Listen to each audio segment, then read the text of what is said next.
Cela peut sembler stupide et ridicule, mais cela fonctionne réellement. Lorsque vous entendez quelque chose à répétition, cela commence à vous sembler familier, et vous pourriez commencer à croire que c'est vrai. C'est une manière fondamentale dont les humains apprennent. C'est pourquoi la répétition est très importante. Au début du livre, je souligne que l'affirmation « c'était non provoqué » est une phrase très significative. Cependant, elle n'a pas besoin d'être justifiée à chaque fois. En réalité, la situation était très provoquée. Cela est évident non seulement à cause de l'expansion de l'OTAN et du renversement du gouvernement en Ukraine, mais aussi du soutien à l'influence de droite en Ukraine, de la modernisation des ports ukrainiens pour accueillir les navires de guerre américains et britanniques, et de l'afflux d'armes. Tout cela se passait alors que des annonces étaient faites sur la reprise de la Crimée. Il était clair qu'une guerre était à l'horizon.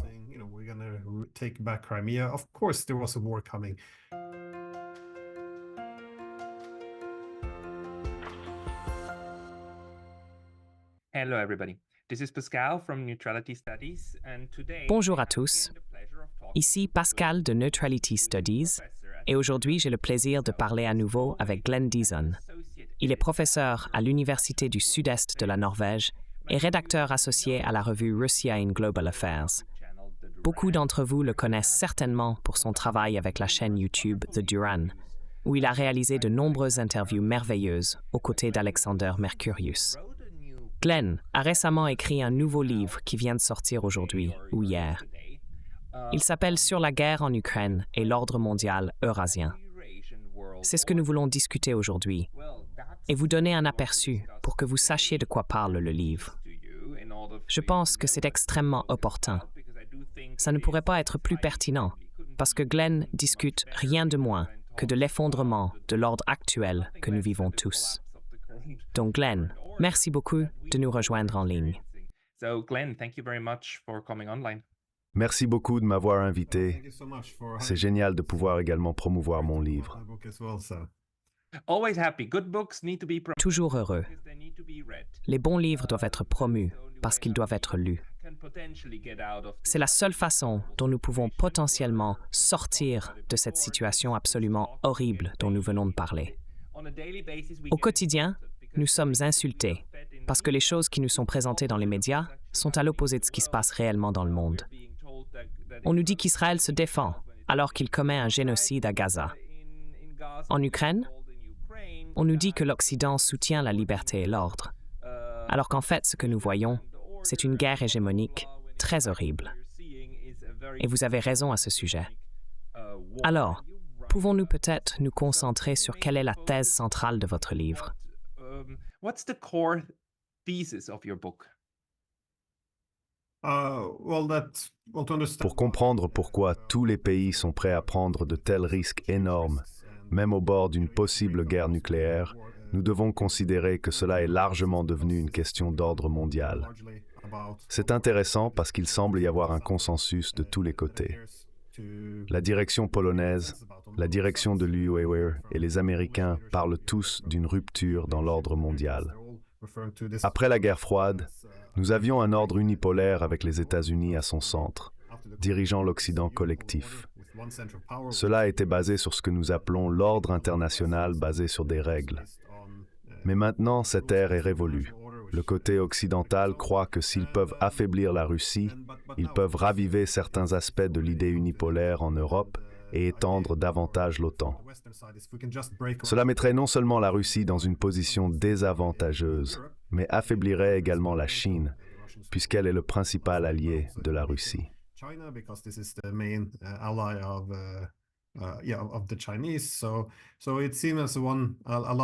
Il semble donc que ce soit la dernière chance de restaurer l'unipolarité. Mais bien sûr, si cela n'a pas fonctionné depuis les années 90, lorsque tout le pouvoir était concentré à l'Ouest, le bon sens dicterait que cela ne va pas se produire.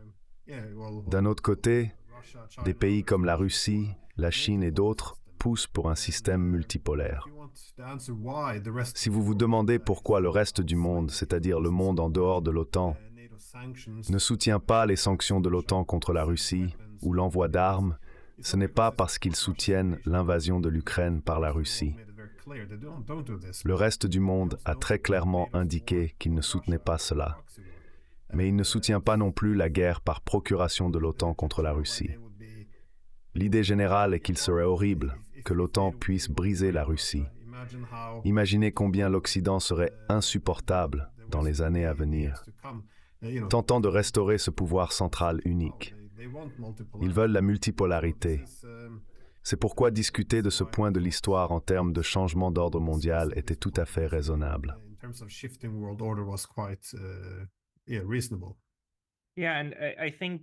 Oui, et je pense que votre livre relie la guerre en Ukraine comme un pivot de changement dans la manière dont l'ordre mondial fonctionne. Vous avez un chapitre sur l'ordre mondial et ce que cela signifie.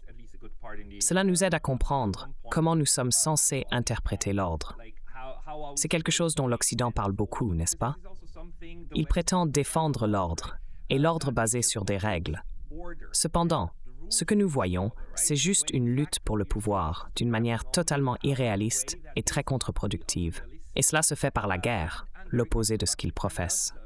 Vous commencez par l'introduction, puis vous passez à l'ordre mondial moderne de Westphalie. Le troisième chapitre est l'ascension de l'ordre mondial centré sur l'Occident, où vous parcourez l'histoire de Westphalie, la Pax Americana et l'hégémonie libérale, comme vous l'appelez justement. Ensuite, vous discutez du déclin de l'Occident et de l'ordre mondial libéral, de l'expansion de l'OTAN, de l'effondrement de l'ordre pan-européen, de l'Ukraine comme un pion dans une Europe divisée, et de la guerre civile ukrainienne de 2014 à 2022, comme vous l'appelez, de l'invasion russe de 2022, et ensuite de l'ordre mondial eurasien-westphalien. C'est la synthèse, je crois, parce que ce que vous dites, c'est que ce qui émerge est une nouvelle manière, une manière eurasienne de faire les choses. Pouvez-nous d'abord nous concentrer sur ce qu'était l'ordre mondial de Westphalie et pourquoi vous pensez que le changement qui arrive est en fait plus important que juste les 30 dernières années? Il est plus important que les 500 dernières années.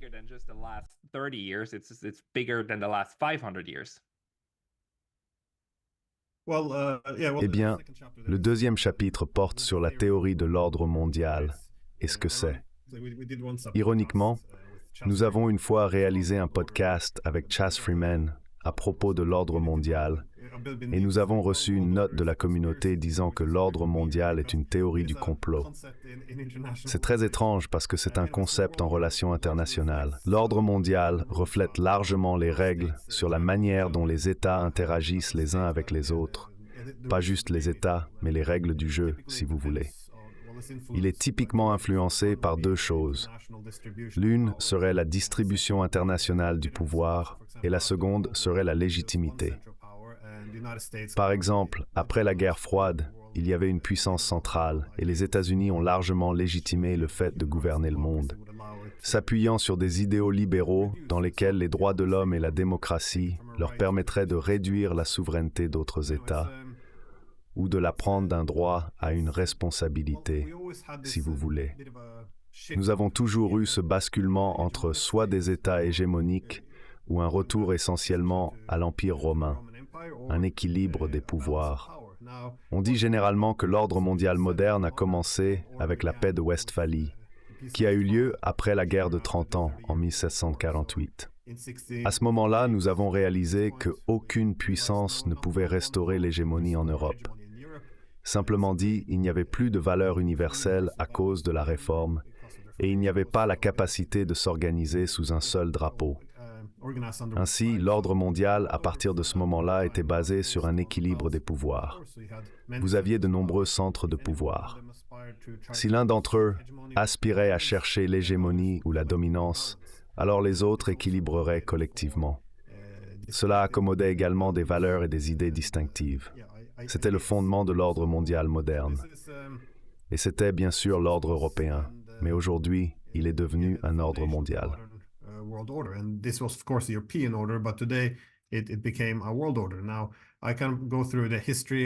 Maintenant, je peux passer en revue l'histoire de comment, à certains moments, les États ont tenté de raviver l'ère de la Pax Romana. C'était une période dans l'Empire romain où un pouvoir central apportait prospérité, stabilité et paix. Ce sont toujours des idéaux positifs à aspirer pour renverser l'équilibre des pouvoirs. Cependant, cet équilibre des pouvoirs a été le principal système international autour duquel nous nous sommes organisés jusqu'à la fin de la guerre froide. À ce moment-là, nous avons commencé à rejeter l'idée, pensant que nous n'avions pas besoin d'un équilibre des pouvoirs si nous avions un centre aux États-Unis. On pensait que cela nous aiderait à surmonter l'anarchie internationale parce que les grandes puissances ne se battraient plus entre elles. Désormais, nous aurions la paix basée sur des valeurs universelles et des idéaux libéraux, ce qui élèverait les libertés humaines. C'est une belle idée. Mais je passe aussi par la guerre froide où vous voyez des gens comme Kennedy nous avertir. Il a dit, écoutez, nous n'allons pas essayer d'établir une sorte de Pax Americana. Ce n'est pas notre objectif. Il va sans dire que la distribution de la légitimité ne fonctionnerait pas. La distribution du pouvoir dépend de la capacité à maintenir d'autres puissances émergentes en bas.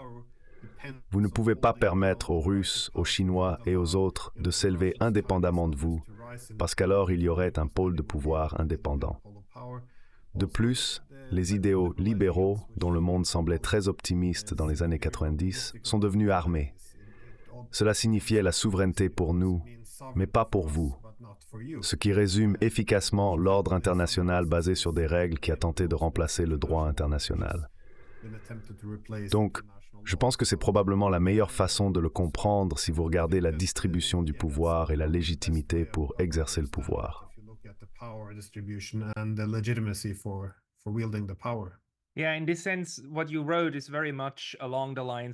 Oui, dans ce sens, ce que vous avez écrit s'aligne étroitement avec la tradition réaliste des centres de pouvoir, incluant les changements dans ces pouvoirs et leurs fluctuations.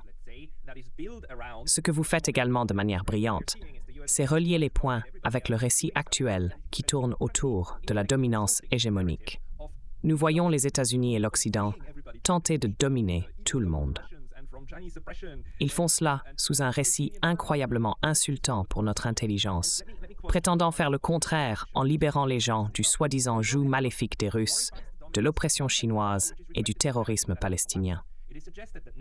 C'est cela qui fait tellement mal. Permettez-moi de citer une partie de votre introduction qui, je pense, résume bien cela. Pouvez-vous expliquer cela un peu plus?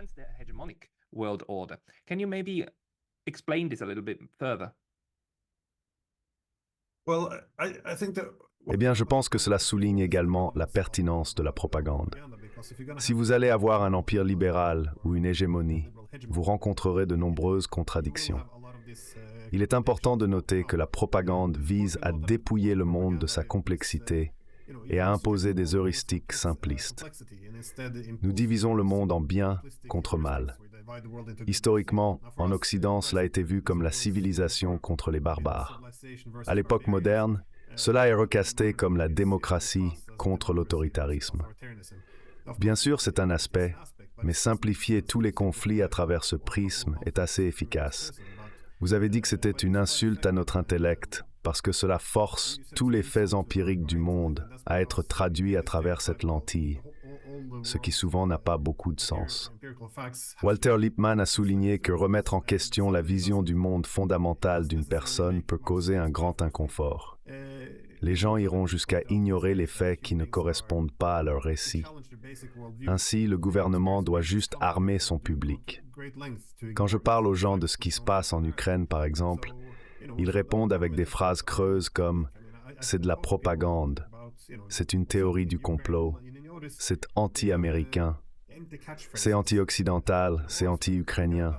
Il n'y a pas de substance. Personne ne conteste les faits. Ils se sont juste enfermés dans cette idée.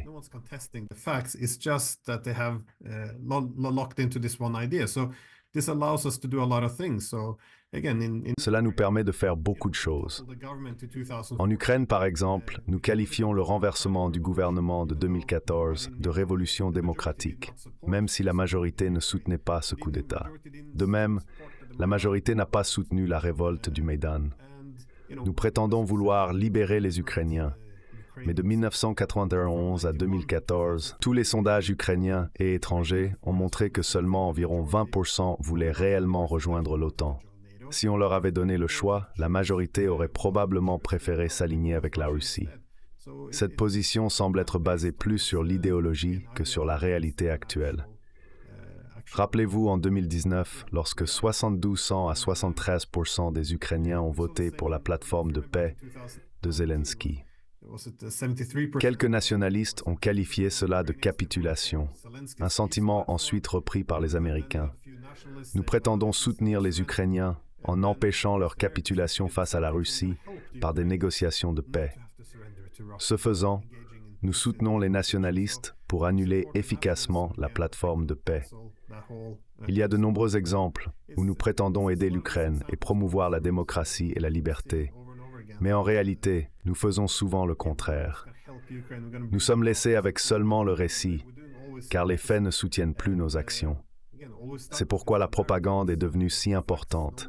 Nous devons maintenir nos slogans parce que nous n'avons plus de fondement solide pour nos revendications.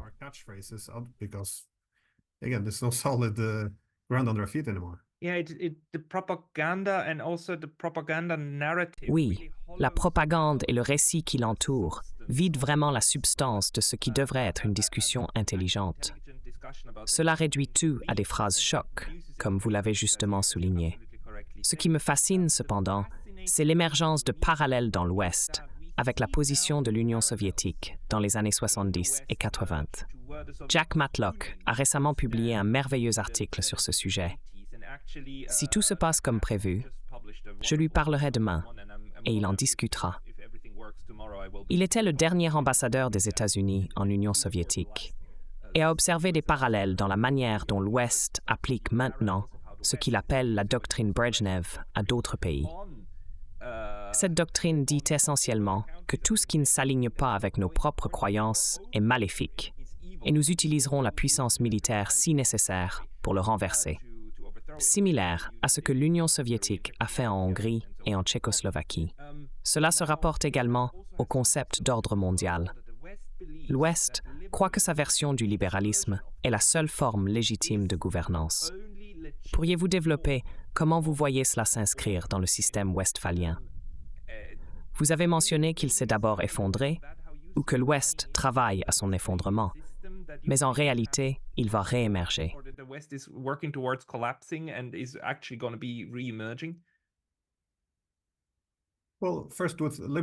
Tout d'abord, en ce qui concerne le libéralisme, beaucoup soutiendraient que ces idéaux, qui donnent la priorité à l'individu, sont louables. Cependant, le problème survient avec toutes les valeurs basées sur l'universalisme. Cette approche permet à un pays d'imposer ou de remettre en question la légitimité ou la souveraineté d'un autre État. C'est pourquoi, par exemple, la Chine rejette fermement ces revendications universalistes. Ils soutiennent que tous les États sont différents et ont leur propre voix. Essentiellement, ce qu'ils disent, c'est qu'ils ne permettront pas aux idéaux universels de saper leur souveraineté ou d'interférer dans leurs affaires intérieures. Dans l'ensemble, il existe de nombreuses similitudes entre la situation actuelle et l'appel britannique à l'hégémonie libérale au XIXe siècle. L'idée vendue est que tant que les Britanniques, ou maintenant les Américains, sont dominants, les valeurs libérales fleuriront. Cela, à son tour, est censé élever l'humanité. Cependant, des contradictions surgissent, similaires aux soviétiques, lorsque leur idéologie ne soutenait plus les réalités sur le terrain. Cela conduit à vivre dans un univers parallèle créé par des faits alternatifs. Ainsi, le principal défi auquel nous sommes confrontés maintenant est de traiter ces contradictions. Je m'excuse, j'ai oublié le début de la question.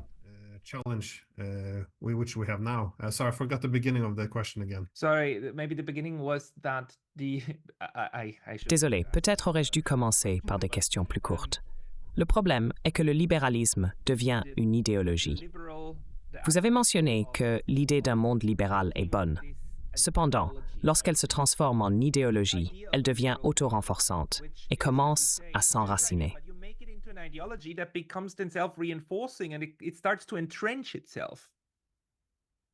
Eh bien, c'est le problème.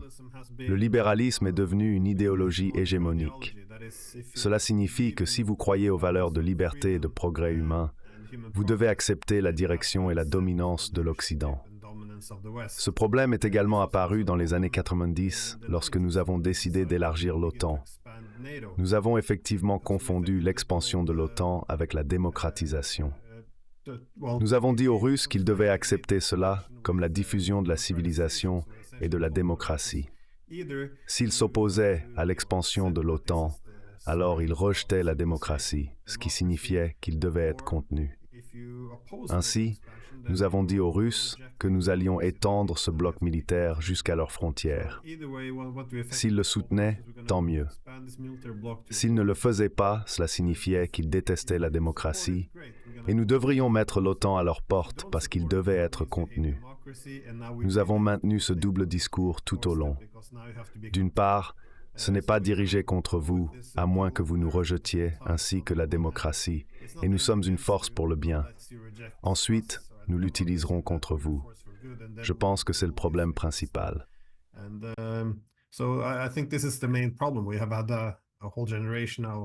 Nous avons eu toute une génération de politiciens depuis le début des années 1990. Cela fait maintenant plus de 30 ans. Ils ont tous grandi avec l'idée de la fin de l'histoire. Ils croyaient qu'il n'y aurait plus de grandes guerres de puissance et que l'Occident mènerait perpétuellement, légitimé par les valeurs démocratiques libérales. Personne ne contesterait cette leadership. Soudainement, nous sommes en transition vers la multipolarité et nous ne savons pas comment y faire face. Nous devons créer de nouvelles images de l'ennemi. Par exemple, regardez l'ascension de la Chine. Comment allons-nous gérer cela? Oui, nous pouvons les qualifier de communistes. Ils ne sont pas vraiment communistes, mais ils ne sont pas non plus pleinement démocratiques. Ils ont des politiques industrielles qui pourraient ne pas être équitables. Mais rien de tout cela n'explique vraiment l'hostilité. Même si la Chine était une démocratie florissante, les Américains ne leur permettraient pas de devenir un État leader dans le monde. Donc, ils ne sont pas capables de s'ajuster à la multipolarité. Nous avons cette nouvelle distribution du pouvoir, et elle ne s'inscrit pas dans le cadre de l'hégémonie libérale. Le système n'est pas très adaptable au changement. C'est le problème principal.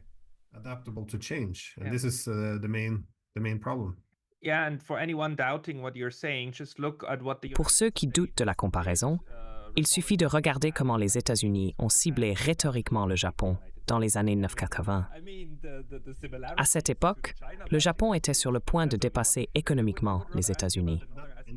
La situation est très similaire à la critique actuelle de la Chine. Cependant, je veux discuter d'un aspect différent. La puissance dominante ne tolère pas d'ego. Les autres pays doivent être subordonnés et prêts à endurer la pression. S'ils résistent, la pression s'intensifie. Considérez l'expérience de l'Allemagne après avoir tenté d'établir un pipeline avec la Russie. Dans cette hiérarchie, personne ne peut défier la puissance dominante.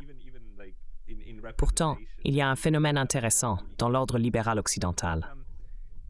De nombreux pays sont contents au sein de ce système.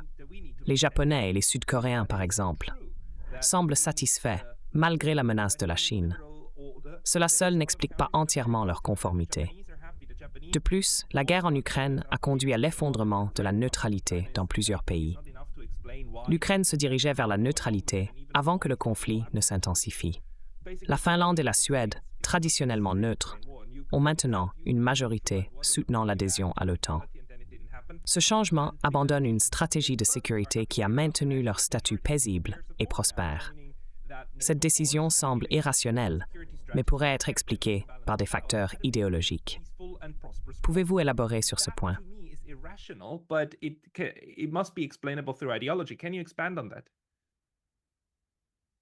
Ouais, bien, c'était la Finlande et la Suède. Mais dans ce pays, la Norvège, c'est un problème similaire. Bien sûr, nous faisions partie de l'OTAN dès le début.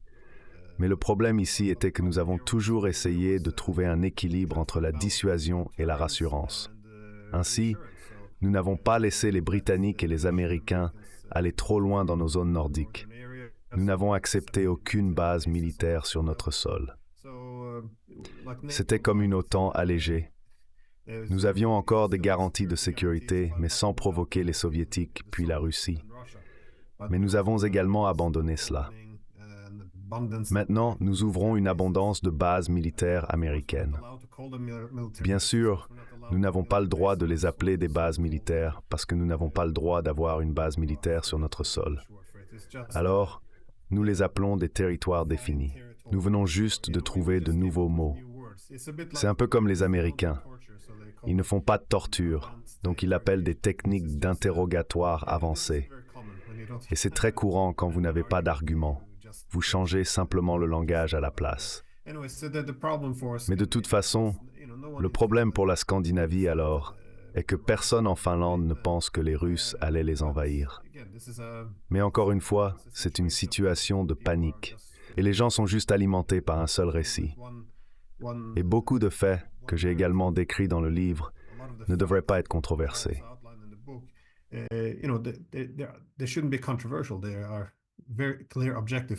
Ils sont très clairs, des faits objectifs confirmés par les deux parties. Vous pouvez aller sur le site web du gouvernement ukrainien et les lire. Pourtant, cette information ne pénètre pas ou ne perturbe pas notre récit. Donc oui, je pense que cela a considérablement changé la position de nombreux pays. Ce n'est pas juste la Scandinavie, connue pour sa paix pendant la guerre froide, mais nous voyons également des changements dans des pays comme Israël, l'Autriche et même la Suisse. Il reste à peine des pays neutres où l'accent principal est mis sur les études de neutralité. C'est terminé. Et je suis d'accord, il n'y a pas eu de débat rationnel à ce sujet. Une partie, je pense, a été très calculée. Les Finlandais et les Suédois, par exemple, étaient toujours opposés à l'expansion de l'OTAN. Mais une fois que les Russes ont envahi, l'hystérie a grandi. Il y a eu une précipitation pour les intégrer rapidement dans l'OTAN, parce que rejoindre est facile, mais partir est très difficile à long terme. C'est une grande honte. Je continue de chercher des débats rationnels autour de cette question. Donc si vous ne pensez pas que la Russie va vous attaquer, Finlande, pourquoi avez-vous changé d'être une grande histoire de succès de neutralité pour être en première ligne contre les Russes?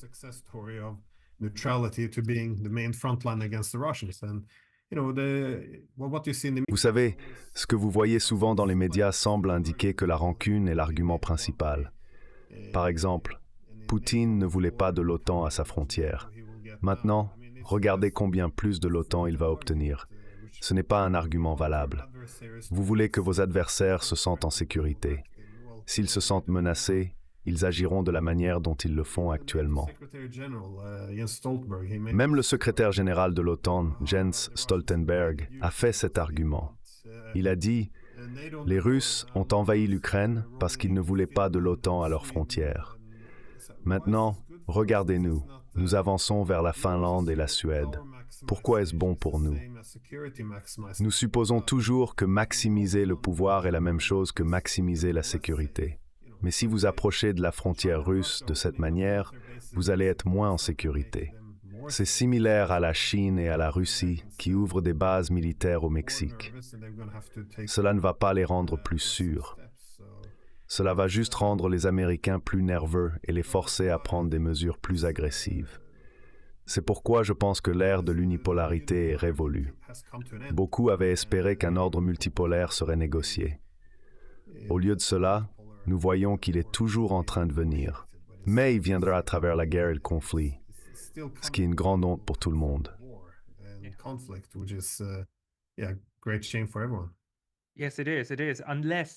Oui, c'est le cas. À moins que la propagation de ce cancer cérébral idéologique en Europe et en Amérique du Nord ne s'arrête et que les gens reviennent à des discussions rationnelles sur l'organisation de la politique mondiale, il y aura plus de guerres. Cela est absolument clair. Nous observons différentes formes d'idéologie. Pouvez-vous me dire quand vous avez arrêté d'écrire votre livre? Quelle était la date limite?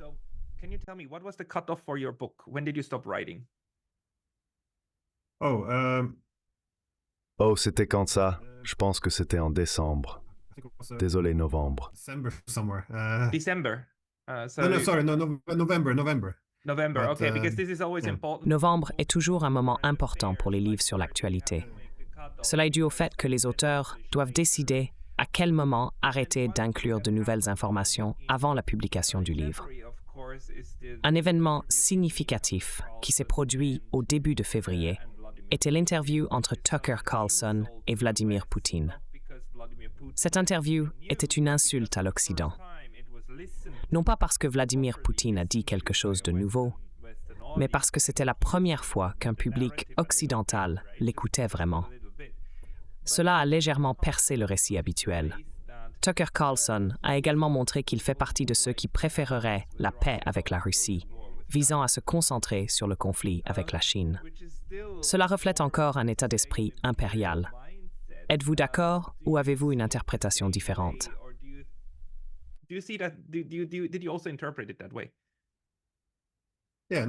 Évidemment, c'est le problème. C'est souvent ce sur quoi ils argumentent. La liberté que vous avez aux États-Unis est de choisir entre Pepsi et Coke, McDonald's ou Burger King. Voulez-vous la guerre avec la Russie ou la guerre avec la Chine?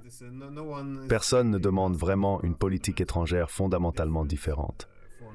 Vous savez, avoir une discussion sur la place de l'Amérique dans le monde est essentiel. Comme je l'ai décrit dans mon livre au début des années 90, il y avait une discussion sur le fait de savoir si nous allions créer une Europe avec les Russes, ce qui impliquerait une multipolarité, quelque chose sur lequel nous étions en fait d'accord.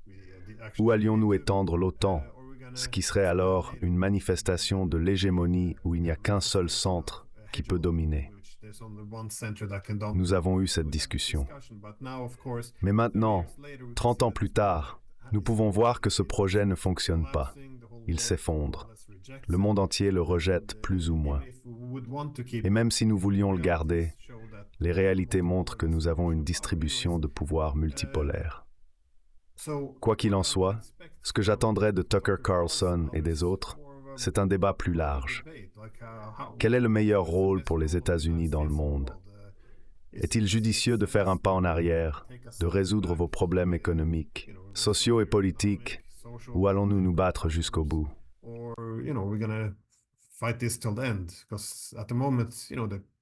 Parce qu'à l'instant, on dirait qu'ils vont entrer en guerre avec la Russie ou qu'ils se battent avec la Russie, qu'ils vont en guerre avec l'Iran et qu'ils planifient une guerre avec la Chine. De toute évidence, ce n'est pas l'hégémonie libérale dont ils parlaient dans les années 90. Donc j'ai pensé qu'il manquait quelque chose là. Et c'est triste que la vision du monde de Tucker Carlson soit aussi bonne qu'elle puisse l'être. Mais à l'instant, je ne vois pas d'autre débat plus large sur l'Amérique s'ajustant à une nouvelle position dans le monde. J'ai été un peu horrifié par les réponses à travers l'Occident, tant de la classe politique que des médias. Ils l'ont rejeté et dénoncé comme de la propagande avant même que l'interview ne soit diffusée. Cette idée que seulement écouter l'autre côté et entendre leurs arguments est dangereux, et nous ne devrions pas faire cela. Vous n'êtes pas obligé d'y adhérer, mais d'entendre leurs arguments. Dans ce pays, je pense que c'était le Premier ministre qui a dit que l'interview était juste absurde. Il ne l'avait pas réellement regardé, mais avait d'une manière ou d'une autre lu à ce sujet quelque part. Donc c'est juste cette manière très obscène de traiter le désespoir, d'avoir votre public exposé simplement à l'argument de l'autre côté. Ce qui est effrayant. Parce qu'au moins pendant la guerre froide, nous pouvions savoir quel était l'argument de Moscou. Nous ne sommes plus autorisés à faire cela. Et encore, tout est étiqueté comme propagande. Ils ne discutent pas du fond.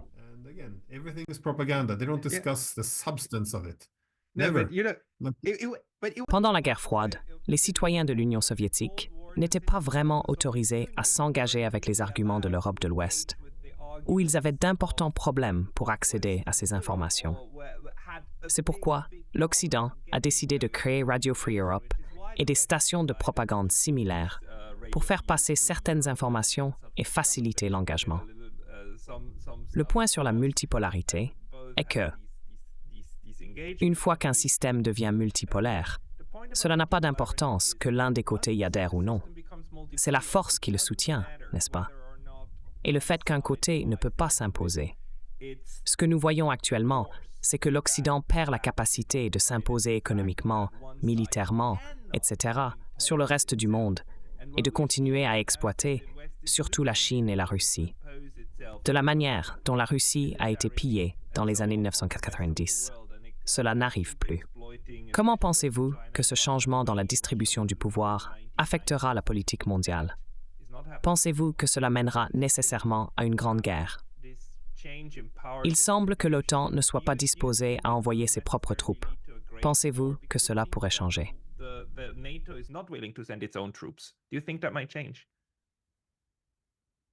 Cela dépend. Je pense que le plan était de combattre la Russie en utilisant les Ukrainiens jusqu'au dernier Ukrainien. Oui, jusqu'au dernier Ukrainien. Je veux dire, cela a également été considéré comme une conspiration et de la propagande russe. Mais très récemment, le secrétaire général de l'OTAN, Jens Stoltenberg, est allé aux États-Unis en essayant de vendre l'idée de continuer la guerre. Il a dit la même chose. Écoutez, c'est une affaire très bon marché. Nous arrivons à affaiblir la Russie, à tuer des Russes, et c'est même bon pour votre industrie de l'armement. Vous devez continuer cela. Donc personne ne prétend même plus que cela concerne autre chose. Mais je suis désolé, mes pensées sont parties dans une direction différente. Quelle était la question déjà?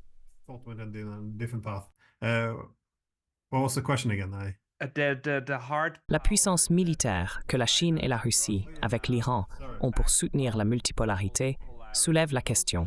La guerre est-elle inévitable?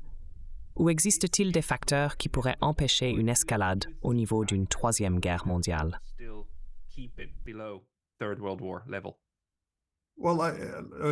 Eh bien, évidemment, l'idée était de combattre la Russie en utilisant les Ukrainiens. Mais il commence à manquer de main-d'œuvre. C'est l'une des principales faiblesses actuelles de l'armée ukrainienne. Ils envoient des femmes, des personnes âgées et aussi des plus jeunes dans les tranchées. Donc une grande question se pose. Que se passe-t-il une fois que l'OTAN commence à perdre cette guerre avec les Ukrainiens? Alors, nous pouvons soit laisser l'Ukraine échouer, soit commencer à envoyer nos propres troupes. Jusqu'à présent, il semble y avoir une poussée dans les deux directions. Je ne vois pas les Américains avoir envie d'envoyer leurs troupes. Les Britanniques, bien sûr, ont tendance à surestimer leurs propres capacités. Je ne pense pas qu'ils aient tant de soldats, mais ils sont plus optimistes quant à l'idée de possiblement envoyer leurs propres troupes. Cependant, j'espère que le bon sens prévaudra. Étant donné l'énorme quantité de victimes, je ne pense pas que nous soumettrions nos propres soldats à cela. Il est très facile de combattre avec des Ukrainiens, mais je ne pense pas que nous ferions cela avec nos propres soldats. Cette situation va au-delà de la réalité multipolaire. Vous pouvez prétendre qu'elle n'est pas là, mais vous finissez par vous tromper vous-même. Concernant les sanctions contre la Chine, où ils essayent de les couper des approvisionnements, nous n'allons pas fournir plus de puces. Maintenant, leur économie va s'effondrer. Non, quelques semaines plus tard, il semble qu'ils aient leurs propres puces faites maison. Donc vous ne pouvez pas vraiment faire cela. Ils doivent être européens. Donc nous allons imposer d'énormes sanctions contre la Russie.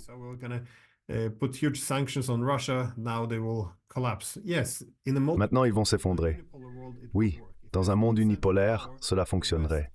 S'il y a un seul centre de pouvoir, l'Occident, et que nous les coupons de nos technologies et cessons d'acheter leur gaz et leur pétrole, alors bien sûr, ils s'effondreront. Mais que voyons-nous maintenant? Il existe d'autres centres de pouvoir. Ainsi, ils exportent simplement maintenant leur énergie vers l'Est. Et s'ils veulent acheter quelque chose, ils se tournent vers l'Est ou vers la Grande Eurasie. Dans un système multipolaire, lorsque vous sanctionnez quelqu'un, vous finissez souvent par vous isoler parce que vous vous coupez de ce marché. Regardez les Européens. Ils n'ont plus accès à une énergie bon marché et perdent également un énorme marché d'exportation. En conséquence, les économies européennes se désindustrialisent. Pendant ce temps, l'économie russe est devenue la plus grande d'Europe. Les choses ne se passent pas comme prévu. Ce sont les réalités multipolaires auxquelles nous devrons nous habituer avec le temps. Gardez à l'esprit que depuis le début des années 1500, le monde est devenu plus centré sur l'Occident pendant l'âge d'exploration, car il a atteint tous les différents coins du monde. Surtout depuis les années 1800, après la révolution industrielle, et surtout après avoir brisé la Chine au milieu du 19e siècle, beaucoup de choses ont changé. La dominance occidentale est devenue le centre de l'ordre international. Mais tout cela arrive très rapidement à sa fin. Pourtant, nous continuons à vivre dans le déni, pensant que c'est la chose patriotique à faire, prétendant comme si nous étions encore dans les années 1990.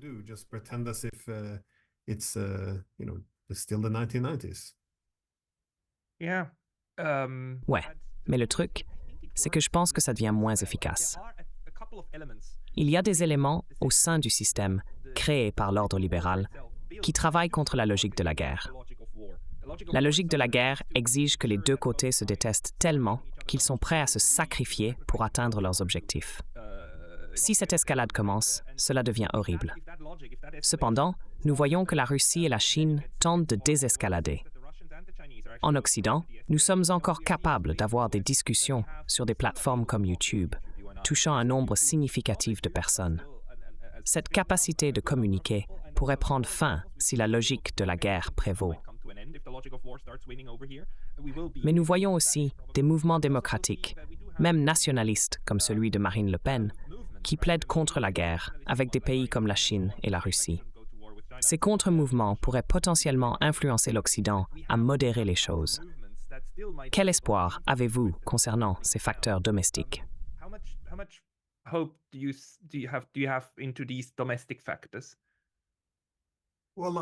Eh bien, je pense que si vous regardez la confiance dans les médias et comment elle s'effondre, cela suggère que cette situation ne peut pas continuer indéfiniment. Elle est souvent perçue négativement. Cependant, la raison pour laquelle les gens ne font pas confiance aux médias est parce qu'ils se sont avérés être indignes de confiance. Ils mentent fréquemment, et ce qui est pire, c'est lorsqu'ils commencent à croire à leur propre propagande. C'est là que les choses se détériorent vraiment. Donc, je suis quelque peu optimiste que les choses peuvent changer à mesure que les mensonges deviennent plus évidents. Cela affecte également la manière dont vous écrivez un livre. Par exemple, comme vous l'avez peut-être remarqué dans le livre, j'ai consacré un chapitre entier à montrer que l'expansion de l'OTAN concernait la Russie. Cela est devenu quelque peu du jour au lendemain un sujet controversé. Malgré le fait que de nombreux ambassadeurs, ministres des Affaires étrangères et directeurs de la CIA l'ont confirmé. Il y avait des débats au Sénat dans les années 90 sur le fait de savoir si nous devrions étendre l'OTAN comme une police d'assurance contre la Russie. Les Russes étaient très ouverts sur leur point de vue, mais maintenant, toute discussion sur ce sujet est rejetée comme de la propagande russe. Il m'a fallu 9000 mots juste pour présenter les faits. C'est peut-être quelque chose que vous avez remarqué dans le livre. Vous devez présenter beaucoup de preuves parce que le récit est devenu si omniprésent. Cependant, cela donne également raison de croire que les gens peuvent être persuadés si vous fournissez suffisamment de preuves et démontrer à quel point ces slogans idéologiques sont devenus superficiels. Par exemple, dans le livre, je discute également du moment où la Russie a envahi. Il est devenu une croyance commune qu'ils essayaient de conquérir toute l'Europe. Cela malgré les Russes disant qu'ils utilisaient juste la force militaire pour imposer un accord de paix préférable, étant donné que l'Occident avait saboté l'accord de Minsk pendant 7 ans.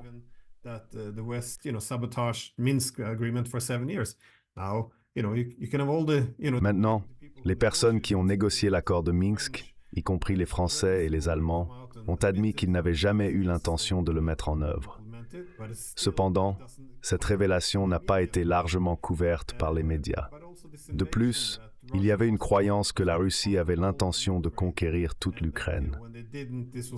Lorsque la Russie n'a pas atteint cet objectif, cela a été perçu comme un signe de faiblesse et une raison de s'opposer à eux. Comme je l'explique dans mon livre, dès le premier jour de la guerre, le jour après que la Russie a envahi l'Ukraine le 25 février, le président Zelensky a confirmé que Moscou avait pris contact pour discuter de la paix. Ils ont exprimé le désir de la neutralité de l'Ukraine, qui était leur condition principale. Zelensky a indiqué que si cette condition était remplie, cela serait acceptable. Par conséquent, les deux parties ont convenu de commencer les négociations le 3e jour après l'invasion. En contraste, les officiels américains ont déclaré qu'il n'y aurait pas de négociations sans préconditions, exigeant que la Russie retire d'abord ses forces. Cette position a effectivement saboté les premières tentatives de dialogue. De plus, le leader du parti du président Zelensky, David Arakhamia, a été impliqué dans ces discussions. Un truc comme ça, ouais. Il a dit que Boris Johnson est venu et on s'est arrêté. Ouais. Oui, il l'a confirmé. Les principaux médiateurs, y compris le ministre des Affaires étrangères turc et le Premier ministre israélien, l'ont également confirmé. Les États-Unis et la Grande-Bretagne voulaient saboter la paix parce qu'ils voyaient une opportunité de tuer des Russes avec l'aide des Ukrainiens. Des hauts responsables américains ont même confirmé que cela s'était produit. C'est juste incroyable que toutes les parties, y compris les négociateurs, les Ukrainiens, les Russes et les principaux leaders militaires allemands, s'accordent sur la même chose. Il y avait un accord de paix en place.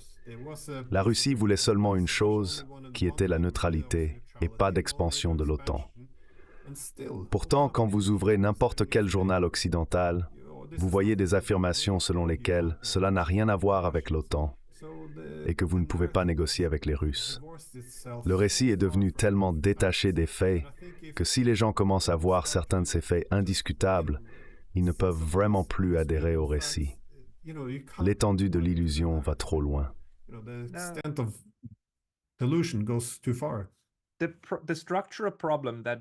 Le problème structurel pour ceux d'entre nous qui valorisent les faits, l'interaction pacifique et la raison est qu'il faut 9000 mots pour convaincre une personne de quelques faits. Cependant, si vous répétez la même phrase 9000 fois, vous pouvez convaincre un demi-milliard de personnes simplement parce qu'elle est répétée partout. Ensuite, cela devient leur réalité. La politique consiste à façonner le présent, spécifiquement les 6 semaines actuelles, et l'Occident excelle dans ce domaine. C'est impressionnant comment aucun régime hégémonique n'a réussi à contrôler sa population aussi longtemps et aussi étroitement que l'Occident, les faisant croire à leurs mensonges si profondément. C'est pourquoi il est si difficile pour nous de contrer cela.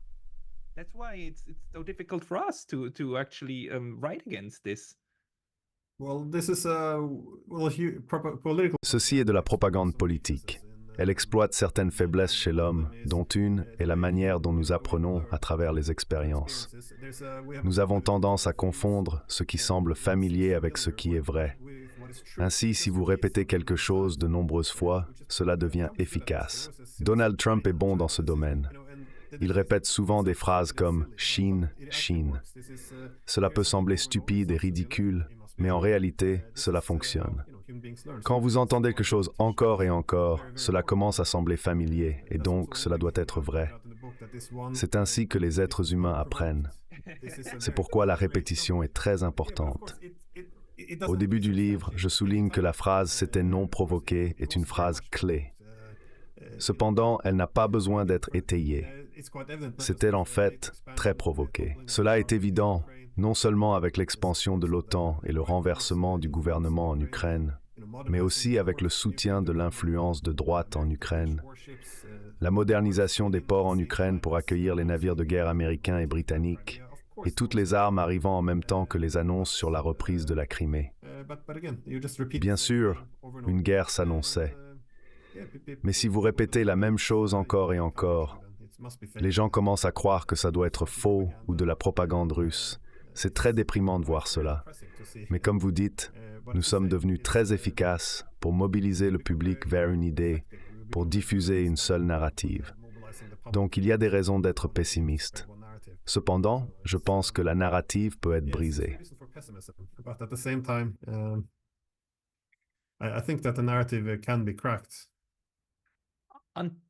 À moins que l'hégémonie libérale, ou la dominance des puissances à Washington, Londres et ainsi de suite, réussissent à saper les principes fondamentaux du libéralisme, tels que la liberté de se déplacer, d'échanger et de manifester, ce que certains tentent de faire, elle ne parviendra probablement pas à maintenir sa dominance. il y a encore une portion significative de la population qui valorise ces principes. Si ces libertés sont complètement érodées, le système perdra tout son attrait. Par conséquent, je crois que ce système est condamné de toute manière.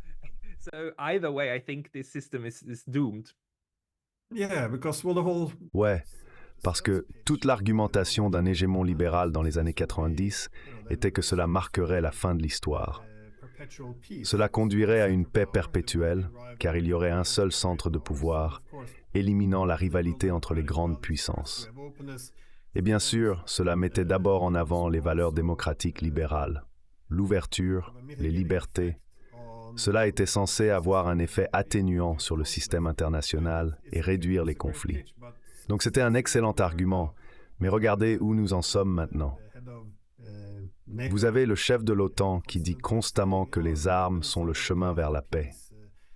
L'UEPMEV, qui était censé représenter une toute nouvelle forme de politique et agir comme une puissance civile, dit maintenant que ce conflit doit être résolu sur le champ de bataille. Pour ceux qui ont étudié l'UEMMER dans les années 2000, quand elle était censée être une puissance normative et civile, cela représente un écart significatif. De plus, les gens qui prétendent soutenir le libéralisme appellent à une censure accrue, plus de guerre et pas de diplomatie. Ils ne tiennent pas la promesse de ce que l'hégémonie libérale était censée être. Et je pense que vous avez raison. Toutes les prétentions libérales doivent être abandonnées. Et cela concerne juste le libéralisme politique. Si vous regardez également le libéralisme économique, l'idée était que le libre-échange résoudrait tout.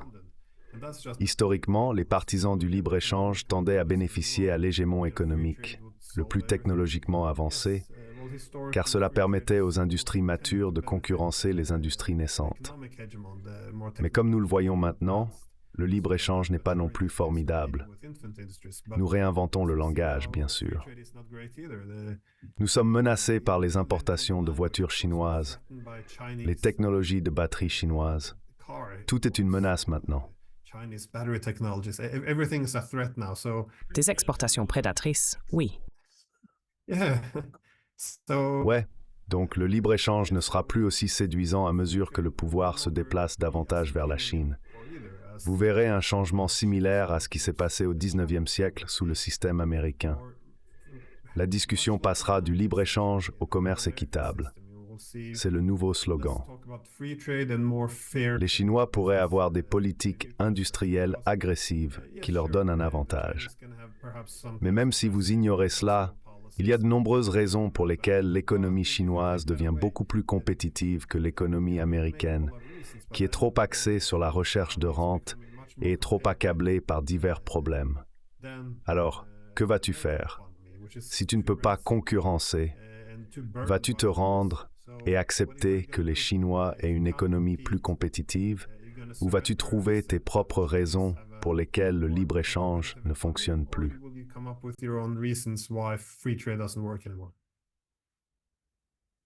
Je veux dire, ils vont inventer n'importe quel récit. Les États-Unis sapent actuellement l'Organisation mondiale du commerce. Toutes ces institutions de libre-échange établies par l'Occident sont minées parce qu'elles ne servent plus leur but et sont abandonnées.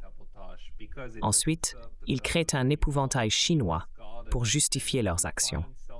Cela est relativement facile.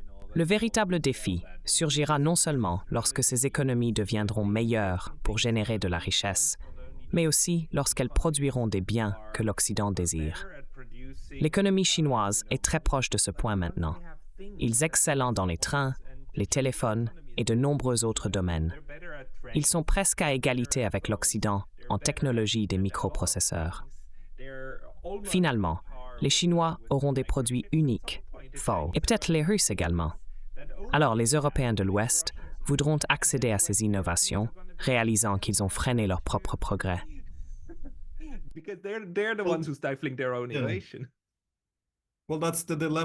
Eh bien, c'est le dilemme de l'interdépendance économique.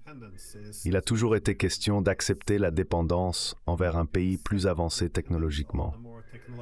D'un côté, si vous le faites, oui, vous serez désormais dépendant de la Chine. Mais si vous ne le faites pas, vous vous priverez des technologies nécessaires à l'efficacité économique. Donc vous allez accepter d'avoir une économie plus arriérée. Pour le moment, il semble que c'est vers cela que les Européens se dirigent. Cela est dû au fait que les Américains nous ont dit que nous devions nous couper de l'énergie russe, l'énergie bon marché qui rend nos industries compétitives. Et maintenant, nous devons également nous couper des technologies chinoises parce que nous devons être loyaux aux technologies américaines. Donc nous allons voir non seulement des économies moins compétitives, mais nous allons être de plus en plus et excessivement dépendants des États-Unis. Cela conduira à plus d'échecs économiques en Europe. Et encore, je pense que c'est pourquoi c'est une période si difficile pour l'Europe. Il est très difficile de s'ajuster à cette nouvelle ère. Comment vous ajustez-vous? Allez-vous accepter l'ascension de la Chine comme l'économie dominante? Ou allez-vous vous replier dans une mentalité de guerre froide? Et c'est en quelque sorte ce que proposent les Américains. Ils disent, écoutez, c'est le retour à la guerre froide. Montrez-nous simplement vos loyautés économiques et nous affronterons le reste. Mais contrairement à l'ancienne guerre froide, nous n'avons pas les mêmes libertés. Nous ne sommes pas aussi compétitifs économiquement.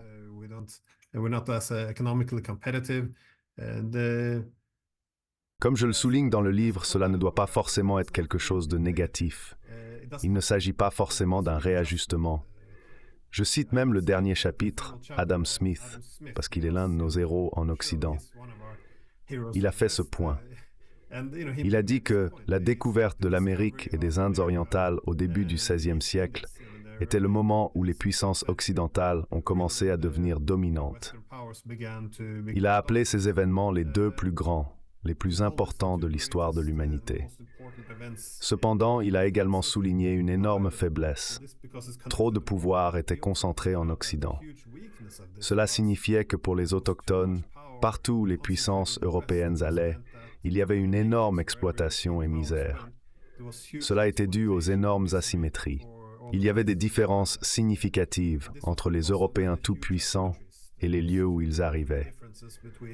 Ainsi, il a soutenu que le monde serait meilleur si soit les Européens devenaient un peu moins puissants, soit le reste du monde un peu plus fort. C'est parce que s'il y a plus de symétrie dans le pouvoir, alors vous pouvez avoir des relations plus égales et moins exploiteuses. C'est ce qui s'est passé. L'hégémonie de l'Occident est arrivée à son terme. D'une part, cela peut conduire à un système international plus juste. D'autre part, c'est un rôle très différent pour l'Occident, car c'est 500 ans de contrôle qui prennent fin. Comment allons-nous nous ajuster à ce nouveau monde?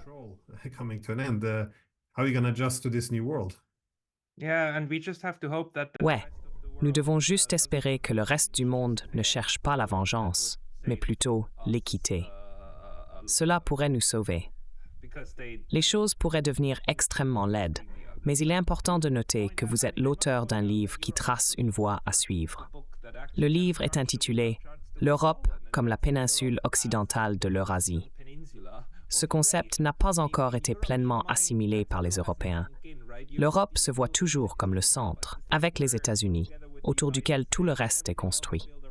Ce n'est clairement plus le cas maintenant. Au mieux, l'Europe est comme un subordonné aux Américains. Cependant, la voie à suivre serait pour l'Europe de devenir une partie d'une entité eurasienne plus grande. L'Europe ne serait qu'une partie de la vaste et potentiellement puissante Eurasie.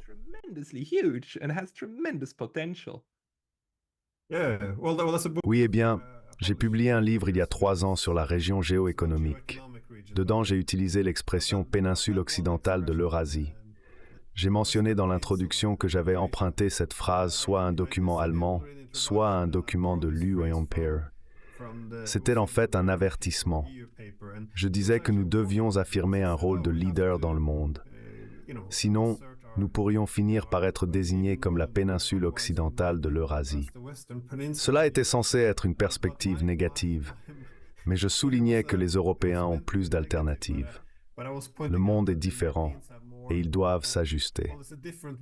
Au cours des dernières décennies, le rôle de l'Europe a toujours été celui de faire partie de l'Ouest collectif. L'objectif principal était que les Européens coopèrent à travers l'UPR pour atteindre la parité avec les États-Unis. Cela maintiendrait l'unipolarité, avec un centre de pouvoir étant la puissance collective de l'ULMR et des États-Unis. Cependant, les Américains n'ont jamais eu l'intention de laisser l'ULMR atteindre la parité avec eux. Cela a été le cadre principal. Le problème clé pour les Européens est que les Américains continueront à exiger une loyauté géoéconomique. S'ils ne peuvent pas l'obtenir, ils ont toujours une incitation à utiliser la puissance militaire. Cela ne serait pas contre les Européens, mais dans des scénarios où les Européens sont en conflit avec les Russes, il y a une plus grande dépendance à la sécurité vis-à-vis des États-Unis. Ainsi, ce qui se passe, c'est que les Européens deviennent dépendants des États-Unis et ils aident à affaiblir l'adversaire, qui dans ce cas sont les Russes.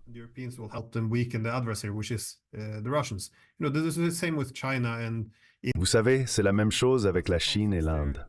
Si des conflits éclatent là-bas, les Indiens ne seront plus autonomes. Ils devront compter sur l'Amérique qui pourra alors affaiblir les Chinois. Il en va de même pour le Moyen-Orient. Il y a encore des conflits entre Arabes et Iraniens. Les Arabes deviendront dépendants de l'Amérique et l'Iran sera affaibli. Donc, ce n'est pas si sophistiqué. C'est diviser pour mieux régner, comme cela a toujours été. Mais mon point est que les Européens auront d'autres opportunités dans un monde multipolaire, parce qu'ils parlent depuis de nombreuses années de souveraineté européenne et d'autonomie stratégique européenne. La voie à suivre est de diversifier vos connexions économiques. Ainsi, établissez des liens économiques avec l'Amérique, mais aussi avec la Chine, la Russie, l'Inde et d'autres. Si un pays essaie d'exercer trop d'influence sur vous, vous pouvez vous tourner vers d'autres pays. C'est ainsi que vous affirmez la souveraineté ou l'autonomie. Mais maintenant, les Européens font exactement le contraire. Les Américains leur disent de se couper des autres puissances et de se reposer sur les États-Unis. Mais alors, le développement économique déclinera. Nous sommes en train de nous désindustrialiser et toute aspiration à l'autonomie, surtout l'autonomie politique, s'évapore. Donc, c'est décevant ces 3 dernières années depuis que j'ai publié ce livre. L'ULMR travaille effectivement contre ses propres intérêts et je pense que c'est assez évident maintenant également.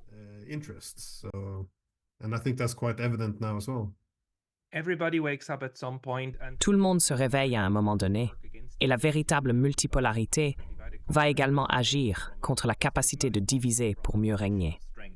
Diviser pour mieux régner est plus possible depuis une position de force. Donc je crois que ça va aussi changer. Mais vos livres, celui-ci et les autres, font partie d'un corpus de connaissances en croissance sur la manière dont le monde change et se réajuste. Donc j'encourage tout le monde à aller en ligne. Le livre, encore une fois, s'appelle « Quel est le titre de votre livre ?» Your book title is? La guerre en Ukraine et l'ordre mondial eurasien. La guerre en Ukraine et l'ordre mondial eurasien. Tout le monde, allez télécharger ou acheter une copie. Glenn, merci beaucoup d'avoir parlé aujourd'hui. Avec plaisir.